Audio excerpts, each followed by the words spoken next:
আচ্ছা, আশা করি সবাই চলে আসছো এবং সাউন্ডও শুনতে পাচ্ছ। স্ক্রিনে তো দেখা যাচ্ছে না?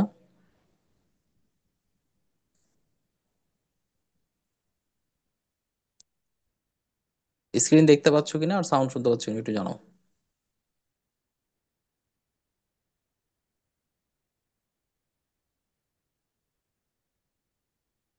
ওকে, ঠিক আছে।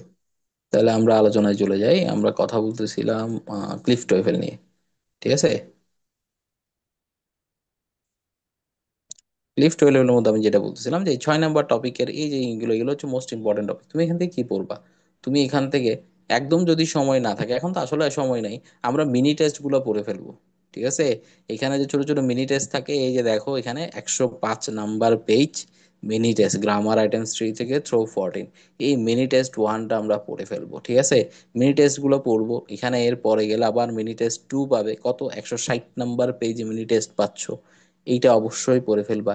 যে আমি অন্য জায়গা থেকে গ্রামারের রুলস পড়ছি, আমি জাস্ট প্র্যাকটিসের জন্য মিনি টেস্ট গুলা পড়বো। ঠিক আছে। Mini test 1, mini test 2, mini test 3 এগুলো সব পড়ে ফেলবে। আর আমাদের যদি তুমি বিডি ইউনিটের প্রিপারেশন নিয়ে থাকো, তাহলে এখানে যেগুলা ইয়াগুলো পাবে তুমি, কি বলে পিন পয়েন্ট এরর যেগুলো পাবে সেগুলো অবশ্যই পড়বে। বি ইউনিটের প্রিপারেশন যারা নিবে তারা তো এখান থেকে অবশ্যই অবশ্যই প্যাসেজ গুলা পড়বে। ঠিক আছে। তো আমি ইউনিট নিয়ে কথা বলতেছিলাম, এই ইউনিট নিয়ে কথা বলি। এই বইয়ের রুলস গুলো পড়া ইম্পর্টেন্ট। কতটুকু পড়া ইম্পর্টেন্ট? দেখছো 29 পর্যন্ত আসছে মিনি টেস্ট 3। এই মিনি টেস্ট 3 এর আগ পর্যন্ত যত রুলস আছে এগুলো সব ইম্পর্টেন্ট। ঠিক আছে। মোটামুটি তুমি যদি ইন ডিটেলস পড়তে পারো ভেরি গুড। ইন ডিটেলস পড়তে না পারে আমি যেগুলো দাগাই দিছি ওগুলো পড়লেও চলবে। ঠিক আছে। দাগানো শিট তোমাদের আলাদা, ওটা ওখান থেকে পড়ে নিবা। টপিক গুলো দেওয়া আছে ওখান থেকে পড়ে নিবে। ইংরেজিতে তোমার আর কিছু পড়ার দরকার নাই। এখন আসি ভোকাবুলারিতে। ভোকাবুলারিতে আমি তোমাদের একটা শিট দিছি। মিনিট, এখানে কেউ কিছু বলছে?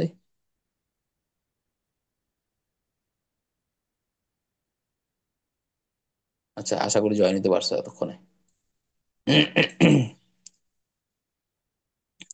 তো এর সামনে চলে আসে বারবার।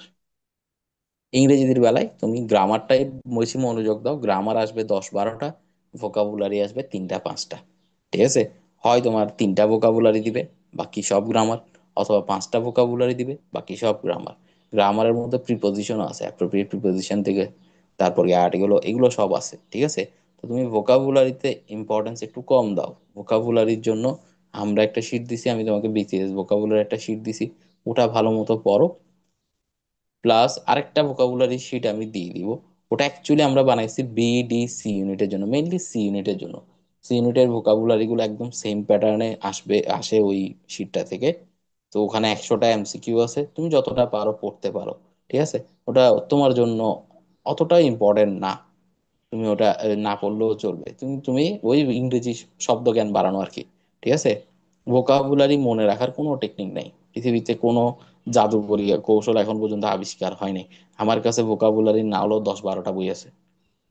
ঠিক আছে। 10-12টা বই আমি কিনি না, আমি টাকা পয়সা দিয়ে কিনি না, আমি আসলে অন্যজন দিয়ে কালেক্ট করি। কিরকম, আমি যার বাসায় যাই সেই ভোকাবুলারির একটা না একটা বই কিনে রাখছে।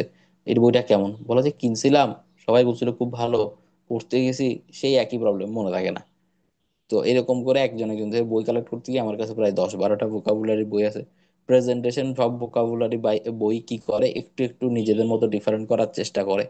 কিন্তু কেউ তোমাকে এমন কোনো ম্যাজিক্যাল টেকনিক শিখাইতে পারবে না যে আমি ভোকাবুলারি মনে রাখতে পারবো। ভোকাবুলারি মনে রাখতে পারার একটাই টেকনিক, সেটা হচ্ছে অনেক লং প্রসেস, যে আমি প্রচুর প্রচুর ইংরেজি বই পড়বো। যত আমি ইংরেজি বই পড়বো তত আমার বেশি বেশি ভোকাবুলারি মনে থাকবে। যেমন তুমি যদি তোমার যে ইংলিশ ফর টুডে বইটা ছিল ইন্টারে, ওটা যদি অন্তত 6বার শেষ করতে ইন্টার লাইফে, তোমার এখন এসে অনেক অনেক শব্দ অনেক পরিচিত মনে হইতো। ভর্তি পরীক্ষার অনেক শব্দ ওই বইটার মতোই থাকে, মানে ওই বইটার নলেজ থেকেই দেওয়া হয়। তোমরা হয়তো জানো না, আমি যেহেতু ইংরেজি পড়াই, ওই ইন্টারমিডিয়েট ইংলিশ স্টুডেন্ট পড়াই কয়েকজন। তো তোমাদের ইংলিশ ফর টুডে বইটা প্রচুর অ্যাডভান্স একটা বই। ঠিক আছে। ওখানে এমন অনেক শব্দ আছে যেগুলো আমিও জানি না, আমি পড়ানোর সময় গিয়ে গিয়ে শিখি। তো ওই বইটা যদি মিনিমাম 6বার শেষ করতে ইন্টার লাইফে, তাহলে তোমার ভোকাবুলারি অনেক স্ট্রং হয়ে যেত। কিন্তু এখন এসে তুমি যদি বলো যে আমার তো পরীক্ষা, আমি তো ইংরেজি ভাষার উপর দক্ষ হতে পারবো না, আমার দরকার কি, পরীক্ষায় মোটামুটি পারি মতো, তো ওই যে আমি যে শিটটা দিছি ওইটাই বারবার একটু রিভিশন দিতে থাকো, বারবার রিভিশন দিতে থাকো, পরীক্ষায় আসলে যেন চিনতে পারো। তোমাকে সবসময় মনে রাখতে হচ্ছে না যে হাঁটতে চলতে ফিরতে ওই শব্দটা আমার মনে থাকতে হবে, দরকার নাই। পরীক্ষার শিটে যখন দেখবো তখন যেন চিনতে পারি, হ্যাঁ এই শব্দটা তো আমি চিনি, এটার সিনোনিম তো এটা, বা এটার অর্থ তো এটা। এতটুকু মনে থাকলে চলবে, ঠিক আছে? যে তুমি দেখা মাত্র তোমার মনে পড়তেছে, এটাই দরকার। পরীক্ষার হলে দেখে যেন মনে পড়ে। তাহলে বাংলার 10, ইংরেজির 15, প্রিপারেশন এতটুকুই। যে আমরা এর বেশি এফোর্ট এখানে দিতে পারবো না। ইংরেজিতে তোমাকে মিনিমাম 4 পেতে হবে, তো এই ইউনিটে যারা মেরিটে বাদ দাও ওয়েটিং এ আসে, ওরাও ইংরেজিতে 7-8 পায়, ঠিক আছে? ইংরেজিতে ওয়েটিং এ যারা থাকে একদম চান্স পায় নাই, ওরাও ইংরেজিতে কত পায়? 7-8 পায়। তো ওটা টেনশনের কিছু নাই যে ইংরেজিতে আমি পারবো না। ইংরেজিতে মিনিমাম 4 পেতে হয়, ইংরেজি 15টা কোশ্চেন, 7-8 গ্রামার থেকে তুমি 7-8 এমনিই পারবে, তুমি গ্রামার যদি ভালো মতো পড়ে যাও। ওই যে বললাম 10টা কোশ্চেন মিনিমাম গ্রামার, তো 10টা প্রশ্ন পারলেও তো তোমার হয়ে গেল গা। ইংরেজিতে 10 চলে আসছে, বাংলায় 7-8 পাও, 17-18 চলে আসছে 25-এ। এবার তোমার ফোকাস হবে তোমার গ্রুপ সাবজেক্ট, তোমার ফিজিক্সে, তোমার কেমিস্ট্রি, তোমার বায়োলজি, ঠিক আছে? তোমাদের মধ্যে বায়োলজি না দেখে ম্যাথ দাগানোর কেউ থাকলে সে ম্যাথ দাগাবে, বাট এটা একটু বোকামি হবে ম্যাথ দাগানোটা সিউর জন্য। কেন? বায়োলজির প্রশ্ন দুমদাম দাগিয়ে ফেলা যায়, ওখানে তো ক্যালকুলেশনের কোনো ব্যাপার নেই। ম্যাথ ক্যালকুলেশন করতে হয়, সময় লাগে। আমি নিজেও ম্যাথ দাগাইছিলাম আমাদের সময় পরীক্ষায়, কিন্তু ওইটা হয়ে গেছিল আমার আমি ম্যাথে ভালো ছিলাম। আমি ম্যাথ খুব দ্রুত ক্যালকুলেশন করতে পারতাম, অনেক প্রশ্ন তো না পড়েই আনসার করে ফেলতে পারতাম, ঠিক আছে? যে আমি ক্যালকুলেশনই করিনি, আমি ডিরেক্ট আনসার করছি, এরকম প্রশ্ন আছে, ঠিক আছে? তো ফিজিক্স কেমিস্ট্রি বায়োলজির বেলা আমি বলবো আমাদের শিটগুলো বেশি ইম্পর্টেন্স দিয়ে পড়বা। সেকেন্ড জিনিস, 1 নাম্বার আমাদের শিটগুলো অবশ্যই পড়বা। 2 নাম্বার, তোমার কাছে মেইন বই আছে, মেইন বই। ইংলিশ আর বাংলার কোশ্চেন কি রিপিট হয়? সিওর, হ্যাঁ প্রচুর হয়। রিপিট হয় মানে অনেক হয়। অবশ্যই পড়বা, বেশি বেশি পড়বা। Previous year question must. Repeat হয় মানে হুবহু রিপিট হবে না, কিন্তু সেম, মানে ওই যে একটু আগে একটা উদাহরণ দিলাম প্রশ্নের, ওইরকম ঘুরিয়ে আসবে। ধরো আজ এই বছর প্রশ্ন আসছে নিজের কোনটি জীবনানন্দ দাশের কবিতা, দেন নিজের কোনটি জীবনানন্দ দাশের কাব্যগ্রন্থ, ওখানে অপশনে তুমি পাইছো, একটা নাম পাইছো, ঠিক আছে? পরের বছর ওই নামটা তুলে দিয়ে বলবে এটা কার কাব্যগ্রন্থ, অপশনে জীবনানন্দ দাশ থাকবে। এরকম ভাবে প্রশ্ন আসবে, ঠিক আছে? তো এটাকে তো সবাই কমনই বলবে না যে রিপিট হয়েছে প্রশ্ন। আর রিপিট বলতে গেলে হুবহু রিপিট যদি বলো, হুবহু রিপিটের সম্ভাবনা হচ্ছে 50 থেকে 60%। 50-60%, গত 10-12-15 বছরের প্রশ্নগুলো যদি পড়ো, 70% প্রশ্ন তুমি পরীক্ষার হলে পরিচিত পাবা। ধরো তুমি 15 বছরের সব প্রশ্ন পড়ে গেছো, আমি গ্যারান্টি দিতে পারি যে 70 থেকে 80% প্রশ্ন তুমি পরীক্ষার হলে কি পাবে? পরিচিত পাবে, যে এগুলো সব তো আমি পড়ছি, আনসার দেখা মতো দাগাইতে পারবা। বিসিএস এর যে ভোকাবুলারিটা দিচ্ছে ওটাই পড়তে বলতেছি, বিসিএস এর ভোকাবুলারিটা বেশি বেশি পড়বা, ঠিক আছে?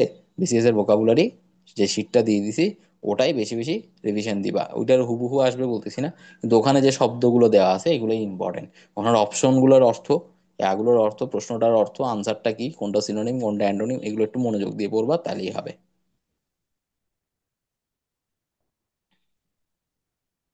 ভোকাবুলারি শিট, আমি তো বললাম ভোকাবুলারি যে শিট দুইটা আমরা দিছি ওগুলো দুইটাই পড়বা, ঠিক আছে? আমাদের শিটগুলাই ভোকাবুলারি যেটা দিছি ওগুলাই একটু বেশি বেশি পড়লেই হবে। আরো একটা শিট দিব, ভোকাবুলারি আরো একটা শিট দিব, ওটা যারা বি সি ডি ইউনিটের প্রিপারেশন নিচ্ছ শুধু তারা পড়লে চলবে, ওটা ইউনিটের স্কিপ করতে পারো। আর একটা শিট আমি এমনিতে দিয়ে দিব আর কি, তোমাদের মধ্যে অনেকে তো বি সি ডি ইউনিটের প্রিপারেশন নিচ্ছ, ওটাই পড়বা। ফিজিক্স কেমিস্ট্রি বায়ো নিয়েই বলতেছি। মাঝখানে এরা প্রশ্ন করতেছিল, এটার উত্তর দিচ্ছিলাম। তো ফিজিক্সের বেলায় বলি, ফিজিক্সের একদম বেসিক কোয়েশ্চেন। ফিজিক্সে আমি আবার বলতেছি মেইন বইয়ের বেসিকটা থাকতে হবে, মেইন বইয়ের বেসিক তোমার জানতে হবে, ঠিক আছে? তুমি একক ভেক্টর আই চিনো কিন্তু ওর মান জানো না, এটা হাস্যকর। তুমি আই ডট আই কি জিনিস জানো না, এটা হাস্যকর। তুমি আই আর জে এর মধ্যবর্তী কোণ করতে জানো না, এটা হাস্যকর, ঠিক আছে? মানে এটা এত বেসিক লেভেলের পড়া যে এগুলাই আসে, সিউতে ঢুস করে এগুলাই দিয়ে দেয়। শর্ট এর বাইরের চ্যাপ্টার অবশ্যই পড়বা, ফিজিক্স কোনো কিছু বাদ নাই, গ্রুপ সাবজেক্টে কিচ্ছু বাদ নাই। গ্রুপ সাবজেক্টের শর্টের বাইরেও যা আছে গ্রুপ ফুল সিলেবাস একদম পড়তেই হবে, মাস্ট, ঠিক আছে? তো ফিজিক্স যেটা বলতেছিলাম, physics first paper second paper দুইটাই সেম প্রায়োরিটি দিয়ে পড়বা, তোমাকে সবই পড়তে হবে ওখানে, ঠিক আছে? এমনকি তোমার যে একটা সপ্তম অধ্যায় আছে তোমাদের ফিজিক্স ফার্স্ট পেপারে, পদার্থের গাঠনিক ধর্ম, ওখানে তোমাদের ছিল অল্প করে স্থিতিস্থাপক পর্যন্ত। মজার বিষয় হচ্ছে স্থিতিস্থাপকতে তেমন প্রশ্ন আসেই না সিউতে, খালি পয়জনের অনুপাত নিয়ে প্রশ্ন আসে। পয়জনের অনুপাতটা একটু ভালো মতো দেখবা। এর পরের যে টপিকগুলো আছে সান্দ্রতা, তারপর অন্তবেগ, এই টপিকগুলো থেকে প্রায় প্রশ্ন আসে। তো এগুলো তো মোস্ট তোমাকে পড়তে হবে, তুমি শর্ট সিলেবাসের বাইরে বলে ওটাকে বাদ দিতে পারবে না। আবার একইভাবে তরঙ্গ অধ্যায়টা তোমাদের নাই। ঠিক আছে, তো তরঙ্গ অধ্যায় থেকে গত 2-3 বছর তেমন প্রশ্ন আসে নাই, কিন্তু পর্যাবৃত্ত ওই থেকে ভালোই প্রশ্ন আসছে। তো তরঙ্গ অধ্যায়টাও তোমার একটু করে দেখে যাইতে হবে, গত 2-3 বছর আসে না, এই বছর আসতেও পারে, কারণ তরঙ্গ একটা ফেভারিট চ্যাপ্টার সিউর জন্য। তুমি যদি 2019-এর আগের থেকে প্রশ্নগুলো দেখতে থাকো, তরঙ্গ অধ্যায় থেকে প্রতি বছর একটা প্রশ্ন আসেই। তো তোমার বেলায়ও এরকম ওখান থেকে একটা প্রশ্ন চলে আসতে পারে। তো শর্ট চ্যাপ্টারের বেলায়, যেগুলো শর্ট সিলেবাসের বাইরের চ্যাপ্টার, সেটার বেলায় তুমি কি করবা? তুমি অবশ্যই তোমার এই আমাদের যে শিটগুলো দিয়েছি, আমাদের শিটের প্রশ্নগুলো রিভিশন দিলেও চলবে। আমাদের শিটের প্রশ্নগুলো পড়তেছো, যদি তুমি আর কিছু পড়তেছো না তাও চলবে। সেই সাথে মেন বইয়ের প্রতিটা চ্যাপ্টারের পেছনে যে এমসিকিউ গুলো দেওয়া আছে, সেগুলো অবশ্যই অবশ্যই পড়বা। ঠিক আছে, আমাদের শিটগুলো যদি দেখো, ওখানে 2 টাইপের প্রশ্ন, 3 টাইপের প্রশ্ন পাবা তুমি। একটা হচ্ছে সিইউর প্রিভিয়াস ইয়ারের প্রশ্নগুলো দিছি, 2 নাম্বার রাবির প্রশ্নগুলো দেওয়া আছে। এর বাইরে তুমি কখনো কখনো দেখবা আমি ডেন্টালের কিছু প্রশ্ন দিয়ে দিছি, মেডিকেলের কিছু প্রশ্ন দিয়ে দিছি, আবার জগন্নাথ বিশ্ববিদ্যালয়ের কিছু প্রশ্ন দিয়ে দিছি। এগুলো হচ্ছে সেই প্রশ্নগুলা, যেই প্রশ্নগুলা প্যাটার্ন মিলে যাচ্ছে। সব প্রশ্ন তো আর মিলবে না, মেডিকেলের সব প্রশ্ন তো আর আসে না সিউতে, কিন্তু কিছু প্রশ্নের প্যাটার্ন মিলে যায়, আমরা দেখলে বুঝতে পারি যে এটা তো সিইউ প্যাটার্নের প্রশ্ন।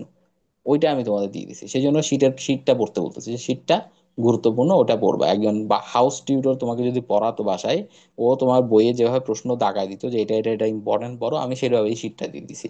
ঠিক আছে, ওই শিটগুলো ওইভাবেই দেওয়া, যে একজন হাউস টিউটর যেভাবে বই দাগায় দেয়, আমি সেভাবে দাগাই দিছি, মানে সেভাবে বানিয়ে দিছি শিটটা। খেয়াল করবা এটা, বিভিন্ন বই থেকে নেওয়া প্রশ্নগুলাই দিয়ে দিছি আমি তোমাদের, তার মানে আমি জাস্ট একটা হাউস টিউটরের কাজটা করে দিলাম আর কি তোমার জন্য। তো তুমি ওগুলাই বেশি গুরুত্বপূর্ণ দিয়ে পড়বা। ফিজিক্সের বেলায়, একটু ফিজিক্সটা শেষ করি তারপর বলতেছি। ফিজিক্সের বেলায় অবশ্যই অবশ্যই থিওরি, সূত্র, এগুলো বেশি পড়বা। থিওরি, সূত্র, মাত্রা, এগুলো বেশি বেশি বেশি পড়বা।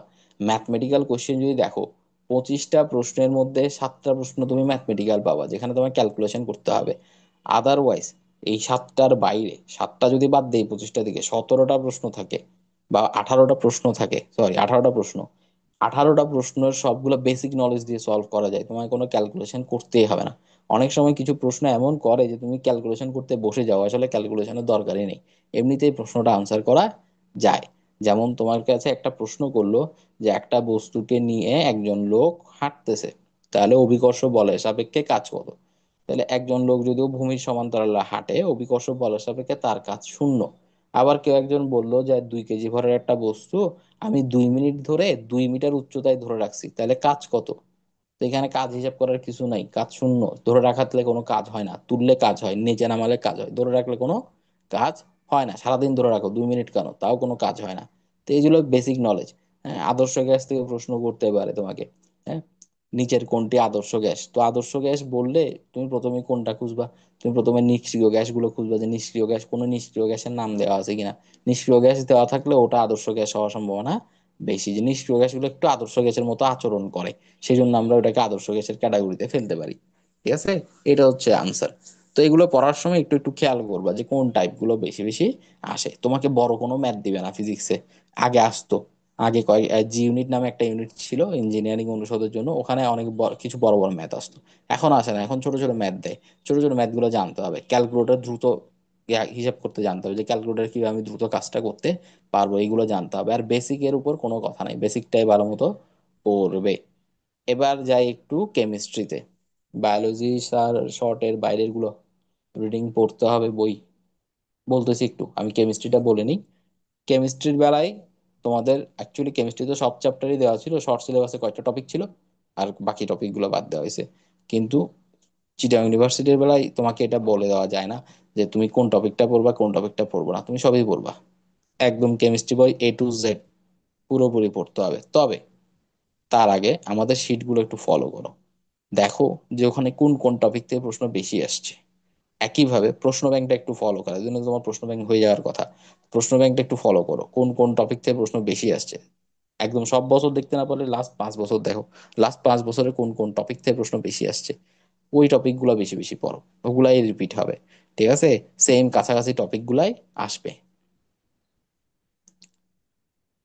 ঠিক আছে, তো এইগুলো হচ্ছে কথা। এরপরে কেমিস্ট্রির বেলায় এর বাইরে কিছু নাই। কেমিস্ট্রির বেলায় অবশ্যই তোমার কাছে যদি হাজারি নাগ থাকে, হাজারি নাগ, বা অন্য কোনো স্যারের বই থাকে, গুহ স্যারের বই, কবির স্যারের বই, যেই স্যারের বই থাকবে থাক, তার বইয়ের প্রতিটা চ্যাপ্টারের পেছনে যে এমসিকিউ গুলো আছে, বোর্ড কোশ্চেন বলো বা এমনি কোশ্চেন বলো, একদম পুরোটা রিডিং করে ফেলবা, কোনো কিছু বাদ দিবা না। ওখানে চ্যাপ্টারের পিছনে যত এমসিকিউ আছে সব পড়বা। ফিজিক্সের বার একটা বলতে ভুলে গেছিলাম, ফিজিক্সে আমির ইসাক স্যারের বইয়ের পেছনের এক লাইন করে কিছু ইনফরমেশন দেওয়া থাকে, ওই এক লাইন ইনফরমেশন গুলা প্লাস এমসিকিউ গুলো অবশ্যই পড়বা। দ্বিতীয় কথা, মেইন বইয়ের কিছু কিছু এমসিকিউর আনসার ভুল দেওয়া থাকে, ভুল দেওয়া আছে, তুমি পড়ে বুঝতেছো ভুল, তার মানে সবাই বুঝতেছে ভুল, তো সঠিকটাই দাগাবা। ওটা পরীক্ষা আসলে তুমি কারেক্ট আনসার কোনটা, তুমি যেটা জানো সেটাই দাগাবা, বইয়েরটাই দাগাবা না, ভুলটা দাগাবে না, ঠিক আছে? কিন্তু কিছু কোয়েশ্চেন থাকে কনফিউজিং, আমির ইসাক স্যারের অ্যান্সার একরকম, হাতে আনসার একরকম, শাহজাহান তপন আনসার একরকম, আমার বইয়ের টপিকটাও তোমার কাছে ক্লিয়ার না, বা কেউ ক্লিয়ারলি বলতে পারতেছে না এটার আনসার কি হবে, তাইলে ওখানে বইয়ে যেটা আছে সেটাই আনসার। ঠিক আছে? যে কেউ একটা কনফিউজিং আনসার দিলে, যেমন ধর একটা মান, কোন একটা কিছুর মান দিছে, ওটা 6.673 না 6.675, কনফিউশন, বইয়ে কোনটা আনসার দিছে, 5 আনসার দিছে, 5টা দেখাও, 3 আনসার দিছে, 3টা দেখাও। সিম্পল হিসেব, যে আমি কনফিউজিং গুলার বেলায় বইয়ের বইয়ের আনসারটাকে নিব। কিন্তু একটা ক্যালকুলেশন দিছে, আমি ক্যালকুলেশন করে দেখতেছি গ আসতেছে আনসার, বইয়ে দিছে খ, তো আমি খ কেন দেখাবো, আমি গয় দেখাবো। এটা তো বেসিক জিনিস, যে ক্যালকুলেশনে যা আসবে সেটাই কারেক্ট, এখানে টাইপিং মিস্টেক হয়েছে হবে। ঠিক আছে? বই তো আর রাইটার হাতে লিখে দেয় নাই, বই টাইপ হয়েছে, টাইপের ভুল ভুল হইতেই পারে। ওকে, এরপর আসো বায়োলজি। বায়োলজির কথায় যারা মেডিকেল পড়ছো তারা তো ইন ডিটেলস পড়ছোই, আমাদের এই ব্যাচটা ওপেন করার সময় আমরা বলছিলাম যে মেডিকেল পরবর্তী ব্যাচ, অর্থাৎ মেডিকেলের প্রিপারেশন নিয়ে যারা আসছে তাদের জন্য মেইনলি ওপেন করছিলাম। তারপরে অনেকে আসো যারা মেডিকেলের প্রিপারেশন নাও নাই, শুধু অন্য ভার্সিটি প্রিপারেশন নিচ্ছ, তাদের জন্য বায়োলজি সেম ইম্পর্টেন্ট, তোমাকে সব ইন ডিটেলস পড়তে হবে। তুমি বলছো বাইরে শর্ট সিলেবাসের বাইরের চ্যাপ্টার গুলো কি রিডিং পড়তে হবে? আর অবশ্যই পড়তে হবে। তুমি চ্যাপ্টার রিডিং না পড়লে টপিক জানবে কিভাবে? হুম। এই বই অবশ্যই মেন বই একবার হলো রিডিং পড়া থাকতে হবে। যে তুমি হয়তো 10 বার 12 বার পড়ো নাই, কিন্তু বায়োলজি মেন বইটা একবার হলো রিডিং পড়া থাকতে হবে। যে এখানের কোনো ইয়া নাই, স্কোপ নাই তুমি এতদিন না পড়ে থাকলে।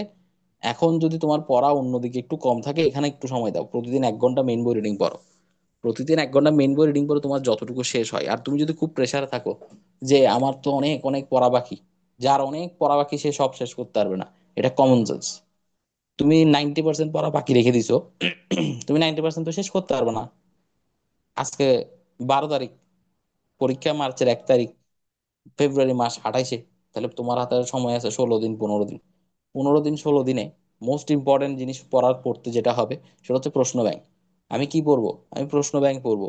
প্রশ্ন ব্যাংক কিভাবে পড়বো? পড়ার অনেক ধরন আছে। ধরো আজকে বসে 3 বছরের প্রশ্ন শেষ করছো, বা 3 সেট প্রশ্ন শেষ করছো, 300 প্রশ্ন শেষ। অথবা আমি আজকে বসে তো 7 বছরের 8 বছরের কিংবা 10 বছরের যত বাংলা প্রশ্ন আছে সব পড়ে ফেলছি, বা যত বায়োলজি প্রশ্ন আছে সব পড়ে ফেলছি। কিরকম ভাবে পড়ছি? 3 বার করে পড়ছি। কিরকম করে পড়ছি? 3 বার। সেটা 10 বছরের হতে পারে, সেটা 5 বছরের হতে পারে। গত 5 বছরের সব প্রশ্ন, সব বায়োলজি প্রশ্ন 3 বার। তো গত 5 বছরের যদি তুমি সেট হিসাবেও হিসাব করো, 5 বছরের প্রশ্ন পড়তে গেলে অ্যাটলিস্ট 12 থেকে 15টা সেট প্রশ্ন আছে, 12 থেকে 15টা সেট প্রশ্ন, 25টা করে প্রশ্ন, তার মানে প্রায় 300 থেকে 350 প্রশ্ন। তুমি 3 বার করে যদি পড়ো, ওগুলো টপিক, ওই প্রশ্নগুলোর আনসার, এগুলো তো সব তোমার মাথায় এমনিতেই ঢুকে গেছে। তুমি বলতে গেলে একটা বিশাল পড়া শেষ করে ফেলছো, বিশাল সিলেবাসের অংশ শেষ করে ফেলছো, তুমি টের পাও না, কিন্তু বায়োলজির একটা ফুল বই গো থ্রু হয়ে গেছে তোমার, বলতে গেলে। যে তুমি যদি এভাবে পড়ো যে আমি একসাথে আজকে বসে 5 বছরের সব বায়োলজি প্রশ্ন পড়ে ফেলবো, তুমি কিন্তু একটা বিশাল কাজ করে ফেলছো। এটা আমরা শুরুতে টের পাই না। এটা যখন তুমি আগামী 7 দিন এইভাবে প্রশ্ন ব্যাংক করবে, আগামী 7 দিন তোমাদের কোনো কাজ নাই, তুমি প্রশ্ন ব্যাংকটা ভালো মতো পড়ো। এবার টপিক ওয়াইজ পড়ো, যে সব বায়োলজি প্রশ্ন একসাথে পড়বা, সব ফিজিক্স প্রশ্ন একসাথে একদিনে পড়বা। তাহলে যেটা হবে, একই টপিক বারবার ঘুরে ফিরে পড়তে থাকবা। হ্যাঁ, এক এক সেট পুরোপুরি পড়তে গেলে যেটা হয় যে ভিন্ন ভিন্ন টপিক আসে, তো ওইটা তেমন আমার কাছে ইফেক্টিভ মনে হয় না, আমার কাছে মনে হয় না, অনেকের কাছে মনে হয়। আমার কাছে ইফেক্টিভ মনে হয় না। তো আমি যেভাবে পড়তাম, তোমার বা আমার অন্য স্টুডেন্টদের আমি যেভাবে বলি, যে তুমি এভাবে পড়ো, যে তুমি তুমি 10 বছরের ফিজিক্স প্রশ্ন একসাথে বা 5 বছরের ফিজিক্স প্রশ্ন একসাথে পড়ো, তাহলে ফিজিক্স একদম পানির মতো ক্লিয়ার হয়ে যাবে তোমার কাছে। কি কি টপিক আসে সেটা তো তোমার মুখস্থ হয়ে যাবে, যে সিইউতে এই টপিক আসে, সাত প্রশ্ন মুখস্থ হয়ে যাবে। কোন প্রশ্ন রিপিট আসছে সেটাও তোমার চোখের সামনে চলে আসবে, যে আরে এই প্রশ্নটা তো একটু আগে পড়ে আসছি, আবার আসছে। রিপিট কোশ্চেন তুমি বুঝতে পারবে, তুমি নিজেই টের পাবা যে আরে কোশ্চেন তো রিপিট হচ্ছে, বা একই রকম প্রশ্ন বারবার আসতেছে, এটা তুমি টের পাবা। ঠিক আছে? তো এইভাবে প্রশ্ন ব্যাংকটা ভালো মতো শেষ করবা। 100 মার্কের এক্সাম গুলোতে কিভাবে প্রিপারেশন নিব? 100 মার্কের এক্সামে অ্যাকচুয়ালি কোনো প্রিপারেশন নেই। 100 মার্কের এক্সামের প্রিপারেশন মানে হচ্ছে তুমি একবার মনে মনে চিন্তা করো যে গ্রুপ সাবজেক্টে কোন কোন সূত্রগুলা, যেমন ধরো আমি যদি 100 মার্কের প্রিপারেশন, আমি ফিজিক্সের সব সূত্রগুলো পড়ে ফেলবো, কেমিস্ট্রির সব বিক্রিয়ার নামগুলো একটু পড়ে ফেলবো, আমি কেনিজারও বিক্রিয়ার নাম জানি, বিক্রিয়াটা মনে নাই, ওটা একবার দেখে ফেলবো। ঠিক আছে? তো মোস্ট ইম্পর্টেন্ট টপিক মানে মুখ ভুলে যাওয়ার মতো টপিক যা আছে আমি সেগুলো পড়বো।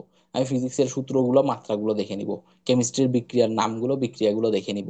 আমি নিশ্চয়ই বসে বসে এখন জৈব যৌগের নামকরণের রুলস পড়বো না, 100 মার্কের প্রিপারেশন ওইভাবে তো হবে না। ঠিক আছে?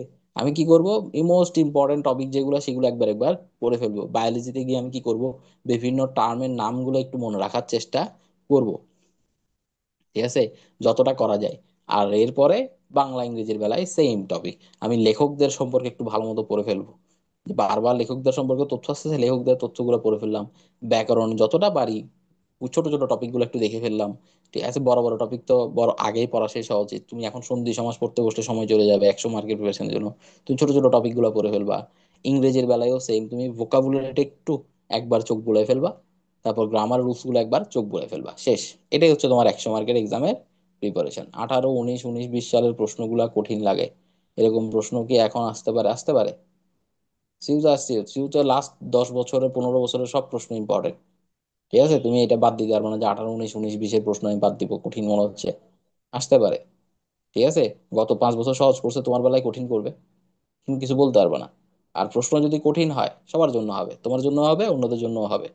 তো ওটা তো টেনশনের কিছু নাই তেমন একটা। কিন্তু কথা হচ্ছে তুমি যদি কঠিন একেবারেই না করে যাও তাহলে তুমি আসলেই টেনশনে আছো। কারণ তুমি কঠিন পড়োই নাই, আরেকজন পড়ে গেছে। একজন 15 বছর প্রশ্ন ব্যাংক পুরো মুখস্থ করে গেছে, পুরা A to Z পড়ে গেছে। আর তুমি কি করছো, 2 বছর 3 বছরের প্রশ্ন পড়ো নাই। তাহলে তুমি অবশ্যই পিছিয়ে আছো। প্রশ্ন যদি ও স্টাইলে করে তুমি পিছিয়ে যাবা, ও এগিয়ে যাবে। প্রশ্ন যে স্টাইলে করুক এ এগিয়ে থাকবে, তুমি সবসময় পিছিয়ে থাকবা। ঠিক আছে? তুমি ধরা খেয়ে যাবা। জুয়া খেলবা না, ভর্তি পরীক্ষায় জুয়া খেলা খুব ভুল একটা কাজ। অন্যরা যতটুকু প্রিপারেশন নিয়ে যাচ্ছে তুমিও ততটুকু প্রিপারেশন নিয়ে যাবা, তারপর ব্যাপারটা ভাগ্যের হবে। এখন তুমি প্রিপারেশনে ল্যাক রেখে দিলে, তোমার প্রিপারেশনে যদি কোনো তুমি কমতি রেখে দাও, দোষ তোমার হবে। তখন আর ভাগ্যের দোষ দিতে পারবে না যে ভাগ্যে ছিল না বলে পাই নাই। ভর্তি পরীক্ষায় ভাগ্য তাদের জন্য যাদের প্রিপারেশনটা সেম। ঠিক আছে? সবাই ভালো প্রিপারেশন নিয়ে গেছে, ওখানে অ্যাটলিস্ট 5,000 স্টুডেন্ট ভালো প্রিপারেশন নিয়ে যাবে। ঠিক আছে? 1 লাখ 1.5 লাখ স্টুডেন্টের মধ্যে 5,000 স্টুডেন্ট এমন থাকবে যারা খুব ভালো প্রিপারেশন নিয়ে গেছে। এদের বেলায় চান্স পাওয়া না পাওয়াটা ভাগ্যের ব্যাপার। কিন্তু কেউ প্রশ্ন ব্যাংক 3 বছর পড়ে নাই, কেউ, একটু মিউট করো, কেউ একজন আনমিউট হয়ে গেছো।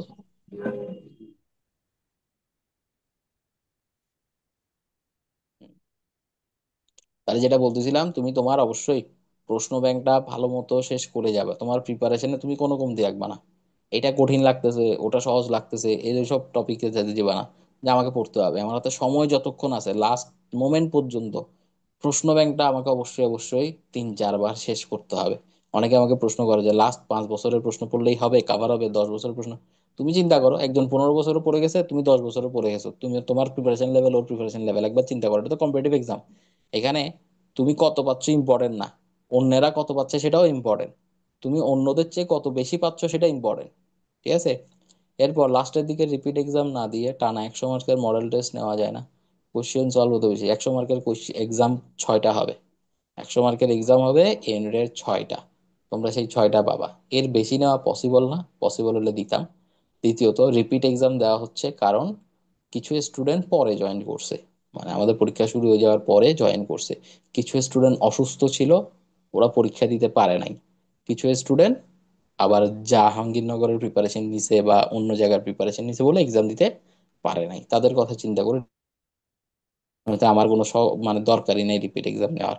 আমি বন্ধ দিয়ে রাখতাম, তোমাদের আগের রুটিনটা খেয়াল করো, 4-5 দিন আমি বন্ধ দিয়ে রাখছি, 100 মার্কের এক্সামের মাঝখানে আমি বন্ধ দিয়ে রাখছি। বন্ধ মানে বন্ধ, যে যা রিপিট এক্সাম গুলো তুমি নাও দিতে পারো, রিপিট এক্সামে কোনো কড়াকড়ি নেই যে সবাইকে দিতে হবে। যার ইচ্ছা হবে দিবে, যার ইচ্ছা হবে দিবে না। 100 মার্কের এক্সাম 6টা হবে, সেই 6টা তুমি পার্টিসিপেট করবা। বিশেষ করে প্রথমটা অবশ্যই পার্টিসিপেট করবা। প্রথমটা আমরা ফ্রি করে দিছি, পাবলিক গ্রুপে দিয়ে দিব। কম্পিটিশনের লেভেল বুঝতে পারবা তুমি কোথায় আছো, ওরা কোন লেভেলে আছে। অনেকেই কিন্তু আমাদের ফ্রি এক্সাম গুলো সিরিয়াসলি দেয়, 40-এ 40, 20-এ 20, 15-তে 15 ইজিলি পায় ওরা। ওখানে যদি তোমরা কম্পিট করো এবং তোমরা বুঝতে পারবা যে আমাদের গ্রুপে তো সবই যেন, যারা আবেদন করছে তারা সবাই নাই, সবাই এক্সাম দিচ্ছে না আমার ফ্রি এক্সাম গুলো। তাহলে যারা দিচ্ছে তাদের মধ্যে তোমার পজিশন কত সেটা বুঝতে পারলে তুমি টোটালে গিয়ে তোমার পজিশন কত একবার কল্পনা করতে পারবা। ঠিক আছে? আবার পিছিয়ে গেলে সেটা নিয়ে মন খারাপ করে বসে থাকিও না। পিছিয়ে গেছো মানে প্রিপারেশন একটু ঘাটতি আছে, সেটা ফিল আপ করতে হবে। ঠিক আছে? পিছিয়ে গেছি মানে আর আমার দ্বারা হবে না তা না। পিছিয়ে গেছো মানে প্রিপারেশন একটু ঘাটতি আছে, সেটা ফিল আপ করতে হবে। তো সেটা ফিল আপ করার পিছনে লেগে যাবা। কোশ্চেন ব্যাংকের উপর এক্সাম, হ্যাঁ এটা থাকবে। হঠাৎ করে একদম ডিফারেন্ট প্যাটার্নে কোশ্চেন করার পসিবিলিটি আছে ওতে? নাই, একদমই নেই। আমরা গত 10 বছর ধরে আশা করতেছি হবে ডিফারেন্ট প্যাটার্ন, হয় নাই। এবারও হবে না, কারণ টিচার চেঞ্জ হয় নাই। চট্টগ্রাম বিশ্ববিদ্যালয়ের একজন টিচার শুধু চলে গেছে এই পুরো ঘটনার পরে, এই আন্দোলন এগুলোর পরে একজন টিচার শুধু গায়ে চলে গেছে। বাকি সব টিচার যেমন ছিল তেমন পজিশনে আছে, সবাই সবার কাজ করতেছে। সো কোয়েশ্চেন আগের মতোই হবে, ওনারাই প্রশ্ন করবে, ওনারাই আগের মতো দিবে। ইভেন এটা হতে পারে যে 100% রিপিট হয়েছে, 100% প্রশ্ন প্রশ্ন ব্যাংক থেকে রিপিট হয়েছে, এটা হতে পারে, এই পসিবিলিটিটা আছে। ঠিক আছে? 80% কোয়েশ্চেন রিপিট হয়েছে, এই পসিবিলিটিটা আছে, কিন্তু প্যাটার্ন চেঞ্জ হয়ে যাবে, একদম পুরোপুরি চেঞ্জ হয়ে গেছে, কিচ্ছু হবে না এরকম।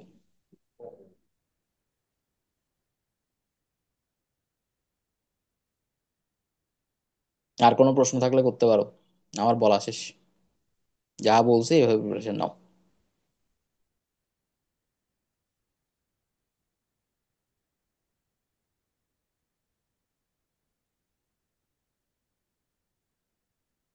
বাংলা যে শিট গুলো দিছেন ওগুলো পড়লেই হবে, হ্যাঁ বাংলা শিট যে দিয়েছি এগুলো পড়লেই হবে।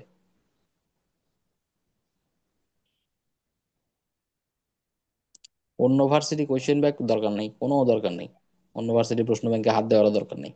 সিউটটাই আগাগোড়া শেষ করো, 4 বার শেষ করো, 5 বার শেষ করো, যতবার পারো ততবার শেষ করো।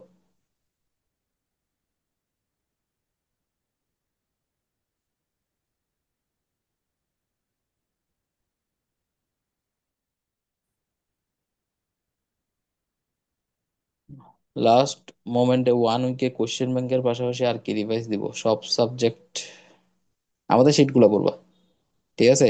লাস্ট মোমেন্টে 1 সপ্তাহ তুমি প্রশ্ন ব্যাংক পড়বা, আমাদের শিট পড়বা। আর মেইন বই পড়তে মন চাইলে পড়তে পারো, যদি তোমার কাছে ভালো লাগে আর কি। ঠিক আছে? তুমি মেইন বইটা আবার রিপিট দিতে পারো, রিভিশন দিতে পারো, আর পড়বা বেশি বেশি আমাদের শিট।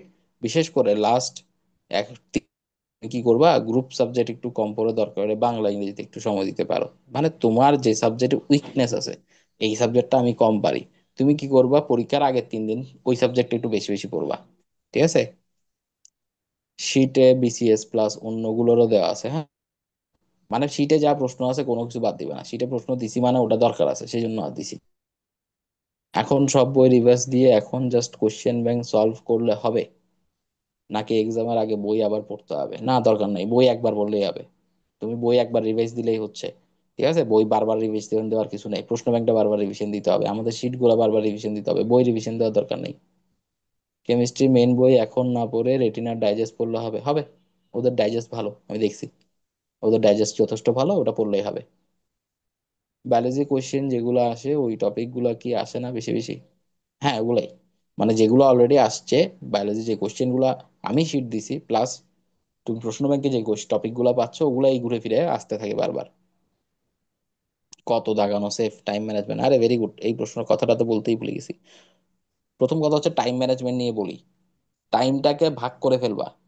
ঠিক আছে? তোমার পরীক্ষার হলের টাইম তুমি ভাগ করে যাবে বাসা থেকে, যে আমি প্রথম 10-15 মিনিট বাংলা ইংরেজি দাগাবো, তারপরের 15 মিনিট বা 10 মিনিট আমি ফিজিক্স দাগাবো, 10 মিনিট আমি কেমিস্ট্রি দাগাবো, 10 মিনিট আমি বায়োলজি দাগাবো।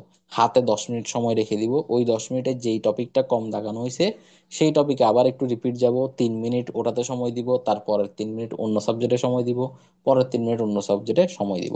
এইভাবে যদি করো তাহলে প্রশ্নটাও পুরো 2-3 বার পড়া হয়ে যাবে বা একবার পড়া হয়ে যাবে। দ্বিতীয়ত তোমার ম্যাক্সিমাম টপিক টাচ করা হয়ে যাবে। আমি আবারও বলতেছি, টাইমটা এইভাবে ভাগ করে ফেলবা।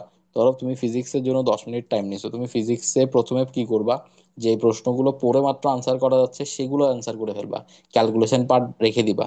10 মিনিটের ভিতর দেখবা পুরো ফিজিক্স প্রশ্ন তো 5 মিনিটেই পড়া হয়ে যাবে, 25টা প্রশ্ন। এরকম করে জাস্ট পড়ে পড়ে পড়ে পড়ে যেটা দাগানো যাবে সেটা সেটা দাগাবে, এবং কোশ্চেনে দিকে খেয়াল রাখবে যে 12 নম্বর প্রশ্ন পড়ছি 12 নম্বর দেখাচ্ছি, 13 নম্বর প্রশ্ন পড়তেছি 13 নম্বরের বৃত্ত ভরাট করতেছি। প্লাস যেহেতু তোমরা বাসায় বসে মডেল টেস্ট দিচ্ছ সেই জন্য এগুলো বলে দিচ্ছি। ঠিক আছে? পরীক্ষার হলে অনেকের অনেক মিস্টেক হয়, ও বায়োলজি প্রশ্ন পড়ে হায়ার ম্যাথে বৃত্ত ভরাট করতে শুরু করে, একটা ভুল করছো শেষ, আর কিচ্ছু করার নাই ওখানে। ঠিক আছে? তুমি মনে করো তুমি বায়োলজি উত্তর করবা, তুমি হায়ার ম্যাথ বাদ দিবা, তুমি বায়োলজির জায়গায় হায়ার ম্যাথের একটা বৃত্ত যদি ভরাট করে দিয়ে আসো, একটা কলমের ফোঁটা দিছো, ভরাট করো না, একটা কলমের ফোঁটা দিছো, তোমার আনসার শিট ক্যান্সেল। এই ব্যাপারে হাইলি সিরিয়াস থাকবা, মানে হাইলি একদম যতটা সম্ভব কেয়ারফুল থাকবা যে এই ভুল যেন না হয়। সেকেন্ড জিনিস, কোশ্চেন নাম্বারের সাথে তোমার আনসারের নাম্বার বারবার মিলাবা। 12 নম্বর প্রশ্ন, প্রশ্ন পড়ছি আনসার পাইছি, তুম করে বৃত্ত ভরাট করতে যাবে না। কত নম্বর প্রশ্ন? 12 নম্বর প্রশ্ন। বৃত্ত ভরাট করার সময় দেখো কোন সাবজেক্টের 12 নম্বর দাগাচ্ছ, ওখানে আলাদা আলাদা ঘর থাকবে, ফিজিক্সের 25টার জন্য আলাদা ঘর, কেমিস্ট্রির 25টার জন্য আলাদা ঘর, এরকম আলাদা আলাদা ঘর থাকবে, সেই অনুযায়ী দাগাবে। পাশাপাশি তো ঘরগুলো অনেকে কনফিউজড হয়ে যায়, তো এইগুলা একটু খেয়াল করবা, ঠিক আছে? টাইম ম্যানেজমেন্টের দিকে খেয়াল দিবা, যে আমি 10 মিনিট ফিজিক্স দাগাবো মানে 10 মিনিটই দাগাবো, 10 মিনিটের জায়গায় 11 মিনিট করবো না। সেরকম হলে তুমি সারাদিন ফিজিক্সে পুরো থাকবা, কেমিস্ট্রি দাগানো হবে। ঠিক আছে? আমাদের প্রশ্নগুলো, পরীক্ষাটাগুলো যখন দিবা, এই যে আমরা যে এমসিকিউ প্রশ্নগুলো করব 100 মার্কের, এগুলো দেওয়ার সময় এই টাইম ম্যানেজমেন্ট টেকনিকটা ফলো করবা। আমি যে টেকনিক বলতেছি সেটা ফলো করো, প্লাস তোমার যদি অন্য কোনো টেকনিক মাথায় থাকে তুমি সেই টেকনিক ফলো করো। 6টা এক্সাম নিচ্ছি, 6টা এক্সামের মাঝখানে টেকনিক ফলো করে করে দেখো কোন টেকনিক কতটা কাজে লাগে। রিভিশনের বেলায়ও টেকনিক ফলো করো, যে আজকে এই স্টাইলের রিভিশন দিয়ে এক্সামটা দিচ্ছি, কালকে অন্য স্টাইলের রিভিশন দিয়ে এক্সামটা দিয়ে দেখি কোন ক্ষেত্রে আমার এক্সামটা ভালো হচ্ছে। এই 6টা প্রশ্ন আমরা সেম ক্যাটাগরি রাখবো। 6টা প্রশ্ন যেগুলো 100 মার্কের প্রশ্ন হবে সেগুলো সেম ক্যাটাগরি থাকবে, প্রিভিয়াস ইয়ারের প্রশ্নও থাকবে, নতুন প্রশ্নও থাকবে, কঠিন প্রশ্নও থাকবে, সহজ প্রশ্নও থাকবে, তুমি পরীক্ষা দিলে বুঝতে পারবা। ঠিক আছে? আর টা হচ্ছে কত দাগানো সেফ, এইটা গত বছর আমি আমার 2জন স্টুডেন্টকে বলছিলাম, তোমরা যদি 75টা কারেক্ট দাগাইতে পারো এরপর আর দাগিও না, চলে আসিও। কিন্তু এটা একটা ভুল ব্যাপার হয়ে গেছে, ওরা 75টা কি, ওদের আসলে জিপিএ তে মার্ক কম ছিল। তো ওরা 75টা না, ওরা বোধহয় 72টার মতো কারেক্ট দেখাইছে, জিপিএ মার্কস অ্যাড হয়ে ওরা গেছে কতর ঘরে, 90-এর ঘরে পর্যন্ত, 89 নাকি 88-র মতো ঘরে গেছে। ঠিক আছে? তো 89 88 পর্যন্ত গিয়েও ওরা কোনো সাবজেক্ট পায় নাই। কারণ গত বছর কি হলো, গত বছর আমার 91 নাকি 89, 89 পয়েন্ট সামথিং কাট মার্ক ছিল। তার মানে এত কম, এত হাই নাম্বার কাট মার্কস ছিল যে ওরা এতগুলো প্রশ্ন কারেক্ট দাগায়ও চান্স পায় নাই। ঘটনা কি ঘটছে, গত বছর বেশিরভাগ প্রশ্ন রিপিট প্রশ্ন হয়েছে, প্রশ্ন ব্যাংক যে ভালো মতো মুখস্থ করে গেছে ও পারছে। তো এই কারণে প্রশ্নের লেভেল দেখে চিন্তা করবা যে কয়টা দাগাবা। আমি সবসময় স্টুডেন্টদের বলি যে প্রথমে দেখো যে তুমি কয়টা পারছো। তুমি যদি 70টা পেরে যাও তাহলে বুঝো তো প্রশ্ন তোমাকে আরো দাগাইতে হবে। ঠিক আছে? প্রশ্নের লেভেল বোঝার চেষ্টা হয়েছে, খুব ভালো মতো পারতেছো আর ইজি হয়েছে, ক্যালকুলেশন করলেই পারা যাচ্ছে, একটু চিন্তা করলেই পারা যাচ্ছে, প্রশ্ন সহজ হয়েছে, যত বেশি দাগাইতে পারো। সেকেন্ড জিনিস, প্রশ্ন কঠিন হয়েছে, প্রশ্ন কঠিন হয়েছে মানে সময় লাগতেছে, পারা যাচ্ছে না, আগে যাচ্ছে না, তো তুমি যতটা পারবে ততটা দাগাবে। ঠিক আছে? এই ক্ষেত্রে আন্দাজে দাগাবে কি দাগাবে না এটা একটা টপিক। তুমি 80টা প্রশ্ন দাগাইছো, 10 রিস্ক নিতেই পারো। ঠিক আছে? 10টা প্রশ্নের মধ্যে 5টা কারেক্ট হলে, 5টা ভুল হইলেও তোমার মার্কসটা একটা স্টেবল পজিশনে চলে আসে। এরকম চিন্তা করবা। ঠিক আছে? এরপর ফিজিক্স মেইন বই কি না পড়ে মেরিট্রিক্স করলে হবে? না, ফিজিক্স মেইন বই পড়তে হবে। ফিজিক্স অবশ্যই মেইন বই পড়বা, এই মেরিট্রিক্স বই আমি দেখি নাই। 89 পেয়ে হয়ে হয় নাই আমার গতবার, হ্যাঁ ঠিক আছে, এইটাই মানে এত নাম্বার পেয়েও অনেকে এই ইউনিটে হয় নাই, এটা প্রশ্ন ইজি হওয়ার কারণে এই ব্যাপারটা ঘটছে। তো এইটা আমারও কল্পনার বাইরে ছিল যে প্রশ্ন এত ইজি হয়ে যাবে, গত বছরের প্রশ্ন মারাত্মক ইজি হয়েছে। তো এই বছরও সেমও হতে পারে, নাও হতে পারে। তো তোমরা ওইটা মেন্টালিটি নিয়ে যাবা যে আমি কোশ্চেন দেখে বুঝে নিব। ঠিক আছে? অনেকে এরকম করছে যে প্রশ্ন পারা সত্ত্বেও দাগায় নাই, অনেকে মনে করছে না না বেশি দাগাইলে বোধহয় কিছু সমস্যা হয়ে যায়। প্রশ্ন পারলে কেন দাগাবা না? প্রশ্ন পারলে অবশ্যই দাগাবা। ঠিক আছে? আর কোনো প্রশ্ন আছে কারো? অবশ্য সময় শেষ হয়ে আসছে, আশা করি আর কোনো প্রশ্ন নাই। এরকম একটা ক্লাস আমি হয়তো তোমাদের এই 100 মার্কের 3টা এক্সাম হয়ে যাওয়ার পর আবার দিতে পারি। 100 মার্কের 3টা এক্সাম হয়ে যাওয়ার পর ওইগুলোর রেজাল্টটা একটু দেখে, তোমাদের অবস্থা দেখে আবার একটু একটা ক্লাস দিতে পারে যে তোমরা এর পরবর্তী সময়ে কি করবা। ঠিক আছে? তখনও যদি কনফিউশন থাকে প্রশ্ন করতে পারো, আর টেলিগ্রাম গ্রুপ তো আছেই। তো এই ক্লাসের রেকর্ডিংটা আমি দিয়ে দিব ইউটিউবে, ফেসবুকে, ওখান থেকে দেখে নিতে পারবা। তাহলে আজকের মতো শেষ করি। ভালো থেকো সবাই।